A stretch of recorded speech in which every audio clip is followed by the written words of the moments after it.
Good morning. How do you do?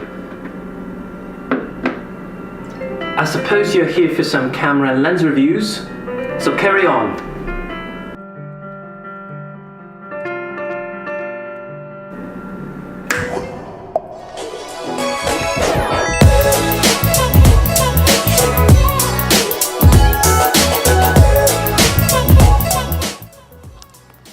Looks so good. So nice. Oh, what's up? What's up, YouTube? Welcome back. This is another review. This time it's not an adapted lens, but it's just as good.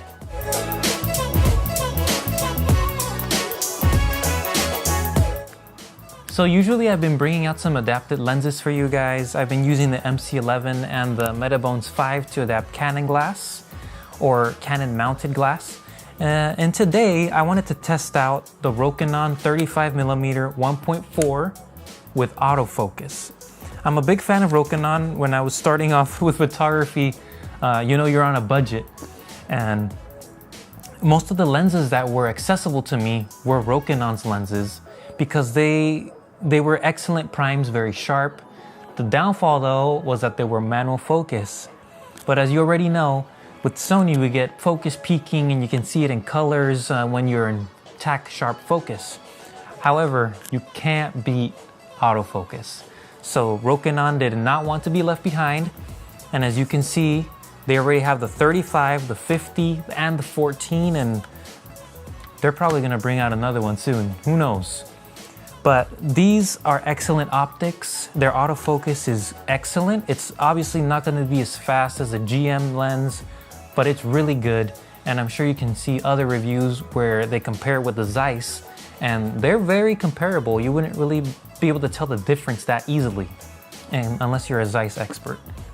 Anyway, this is an excellent lens. I highly recommend it. I'll be showing you images like usual. I have it mounted on an A7RII right now, and from telling you right now, holding it on one hand, this lens is lengthy, but it's not that heavy. It's pretty light for what it is, a 1.4, and it feels comfortable in the hand. And you can see I use the grip all the time because I like to be comfortable during weddings, and I got my dual battery.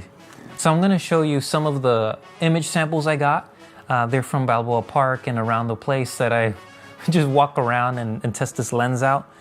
So let's do some autofocus tests so that you can see in the back of my screen how fast it focuses. I'm gonna be using this lens. This is a 135L, and I'm gonna be using that Xbox remote. I'll be going back and forth. I know the distance isn't that great, but I'm gonna be zooming. I'm gonna be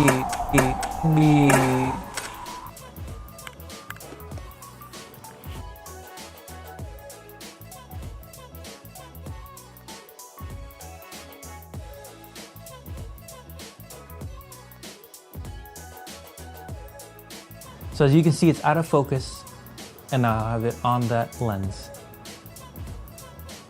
So lens, remote,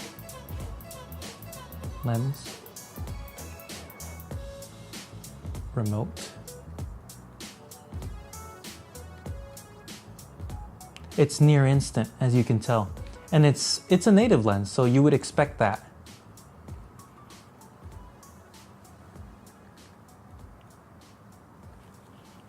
And then I have this, I'm gonna focus on the lens, and then on the farther back.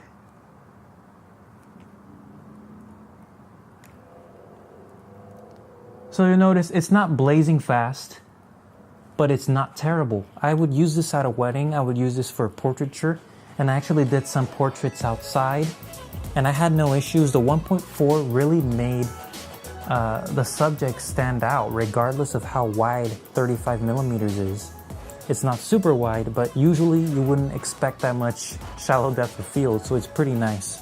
So right from here, we're gonna jump into the video mode, and we're gonna test out just a quick little sample of how fast it does the continuous autofocus. So here you see we've got the focus on the lens.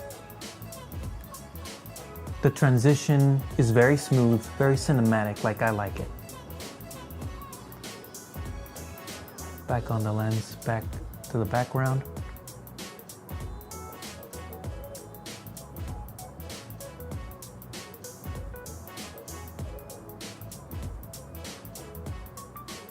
it's struggling a little bit to get back because the lens is so dark. There we go. Once we focus on the red.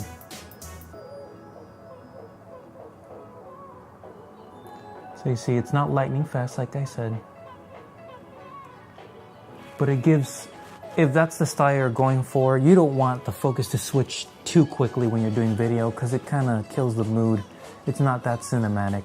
So as you can see, the lens works very well. It's reliable, and I would highly recommend it for wedding, for event, and photography when you're doing portraiture. If you want to find out more about this lens, I'm going to put some links below and you'll be able to see it yourself. It's a great price as well. This lens comes down all the time from BH, Adorama. The prices just drop. You can get it in the Samyang or the Rokinon version. It's the same thing. So I hope you liked this video and it helped you find out if you want to buy this lens, try it out or not. I highly recommend it, and it's very close to having what the Zeiss offers at a much lower price. So stay tuned, we're going to do some more. Next time it's going to be an adapted lens. You've been seeing this one lying around so much. It's one of my favorite ones. Right now it's on the MC11. I'll be doing the 135L next time. So stay tuned for that this week.